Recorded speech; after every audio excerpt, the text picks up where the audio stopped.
Hi. I realized that I haven't been back on to give you guys an update in a while. So probably because I haven't had a lot to update on, but this morning I have an appointment with my fertility doctor.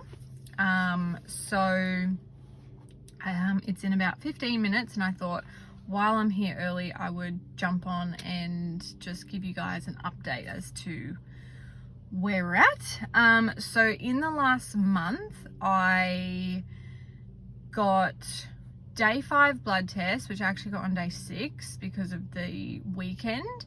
I got day 21 blood tests, and I also got on day 22, which it didn't matter what day, I don't think, but on day 22 I got an ultrasound. So I had a belly ultrasound and an internal ultrasound, which it was funny because I didn't know that I was having an internal. For some reason I thought the doctor said, I will send you for an internal, another time or whatever. We'll see how these results go first. So I got there, she's like, oh, we'll do this one and then I'll get you ready for an internal. And I was like, oh, okay. And I was like, oh, like an internal? And she's like, yep. And I'm like, oh, okay, I didn't know I was doing that today. And she's like, yep. So I was like, oh, sprung. But no, it was fine, totally fine. It didn't bother me at all. Wasn't, weird or invasive. I was just like, it is what it is. She was like, oh, it's kind of like a pap smear. And I'm like, well, actually, when she did, I was like, this is so much better than a pap smear. A pap smear was fucking awful. Anyway. So yeah, I've had that. We've done Adam's semen analysis as well. So today I'm going in and getting 4 lots of results, which I am just stoked about. I feel like we're going in, we're getting so much done in 1 month. We're going to get answers to 4 different tests. I'm really hoping that Adam's results are not inconclusive, because we live in Margaret River, we have to drive the sample to Bustleton. So that was fun. And I'm just like, I just feel like, is it going to be, as accurate as it would be had we done it in the clinic or whatever, which you can't do, so unless we go to Perth. So that was interesting. And then yeah, all of mine were just bloods. So day 5 was a bunch of blood tests, so much different stuff. Day 21 was just estrogen and progesterone. So yeah, we'll see. I'm going in to get the results. I'm really hoping, initially I was hoping that that they would tell me that something was wrong, to give me some kind of closure or answers as to why we haven't fallen pregnant in over 2 years.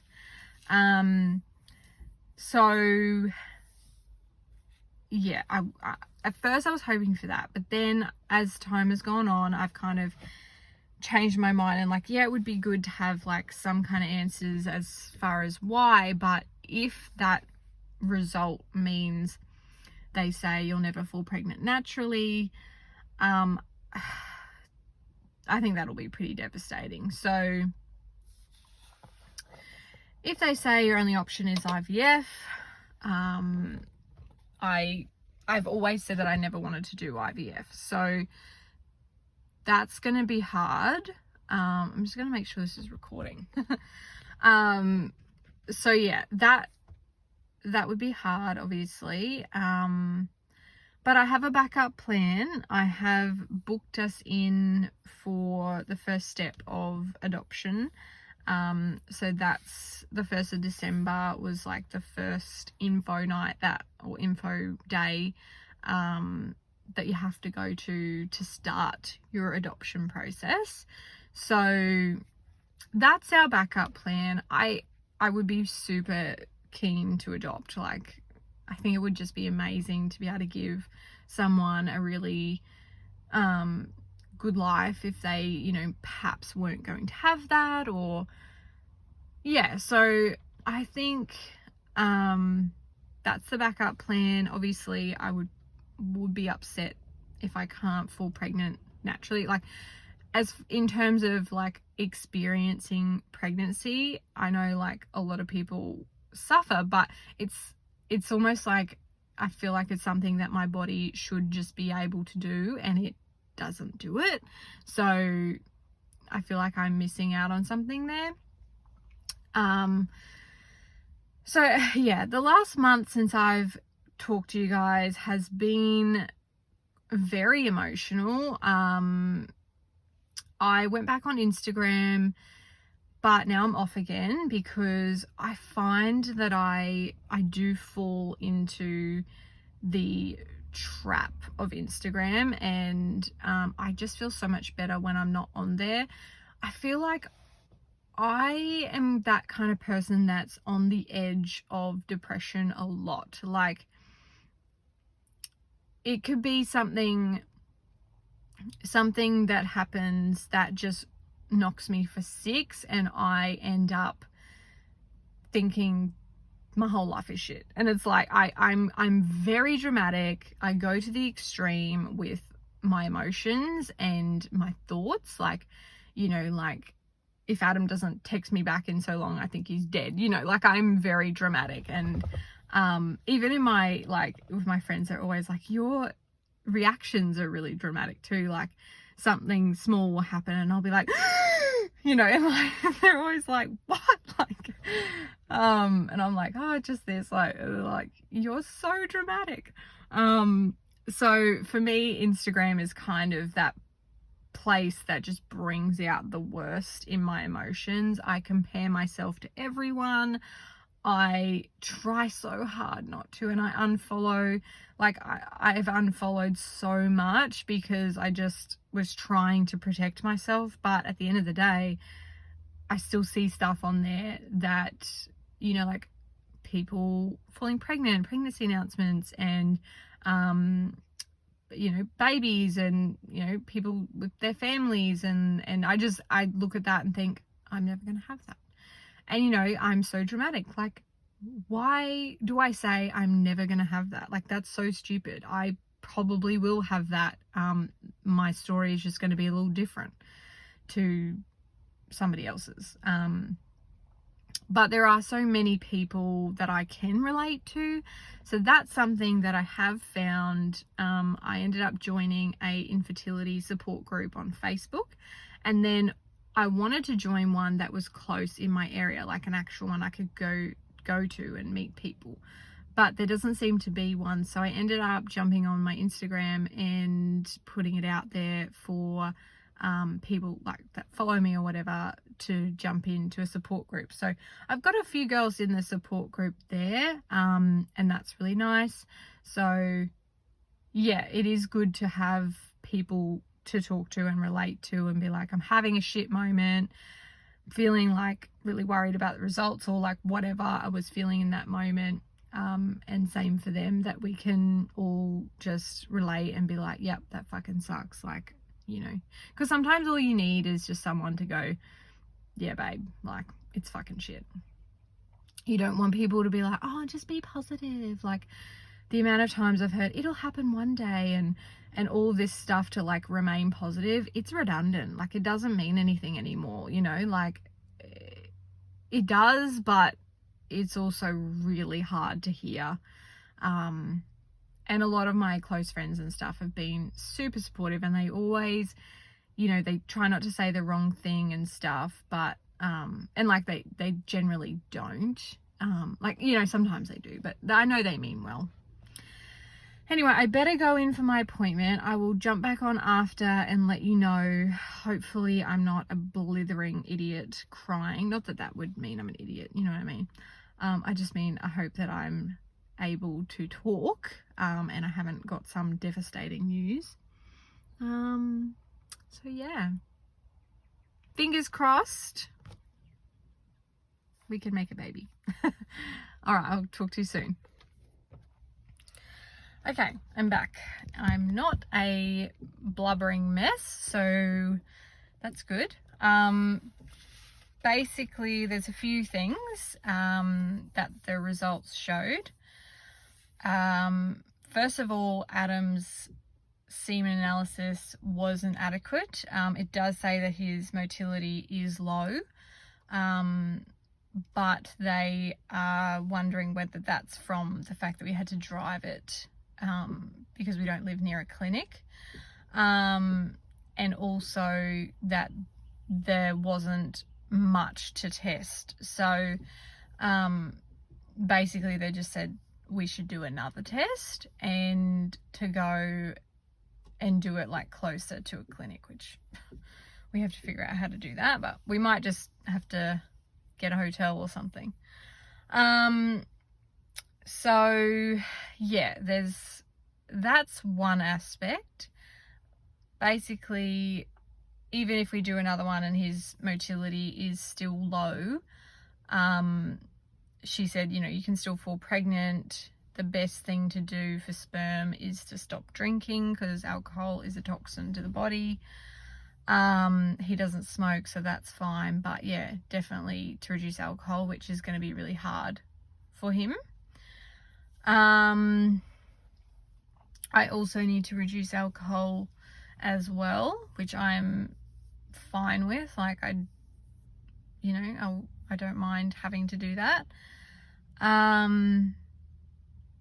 For me, the main things, there's a few actually. So my progesterone is all right, but she said it could be higher. It was low in December when I got checked, so I think it's come up, but it could be higher, she said. So she said it's good, but it could be better. So she's given me a script for a Metagenics, it's called P-Lift, which helps lift or boost your progesterone. So that's good. It's something that can be tweaked. My zinc is high. She said it's not, like, she wouldn't want it to go any higher. So my naturopath probably needs to tweak something there to make sure my zinc doesn't get any higher, or maybe I don't need to take as much. She said my vitamin D is good, which is great because it was low in December last year. And then my thyroid antibodies, I can't remember the word. Yeah, I think it's my thyroid antibodies are high, and that isn't great. So basically I have to stop eating gluten, which is fine because I really don't eat a lot of gluten anyway, and I will just make sure that I don't eat it.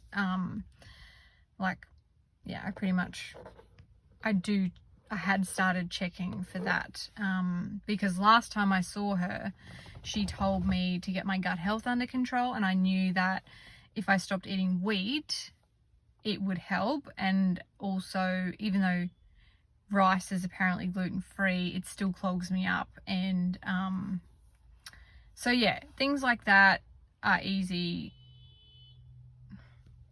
Someone's beeping. So yeah, thyroid, zinc, progesterone, and alcohol for me. So 4 things to kind of tweak, which is good. My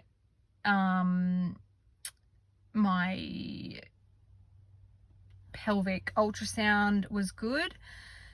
My right ovary was a bit smaller than the left, but she said that's only because I ovulated from my left ovary that month.